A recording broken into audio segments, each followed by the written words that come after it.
Pagbati po sa ating mga taga-subaybay. Welcome po dito sa Senior Watch PH, ang inyong kaagapay sa mga pinakabagong balita at updates tungkol sa mga programa at serbisyo ng pamahalaan para sa ating mga senior citizens, pensioners, at kanilang pamilya. Sa episode na ito tatalakayin natin ang tungkol sa paglipat sa DSWD.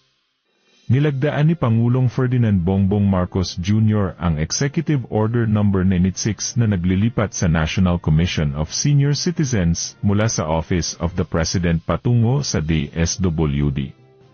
Ayon kay DSWD Assistant Secretary Erin Dumlao, makakatulong ang paglilipat upang mas mapalakas ang mga programa at mabilis na maiugnay ang database ng mga nakatatanda sa iba't ibang serbisyo ng ahensya.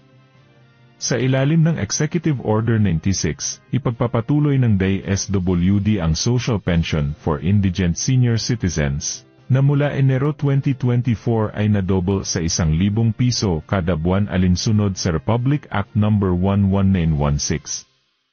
Hawak din ng DSWD ang Centenarian Program na nagbibigay ng 100,000 piso at liham mula sa Pangulo sa mga Filipino centenarians. Binigyang diin ng DSWD na ang paglilipat ng NCSC ay hakbang para matiyak na hindi mapag-iwanan ang mga nakatatandang Pilipino at manatiling buo ang kanilang dignidad. Maraming salamat po sa inyong panonood at pakikinig.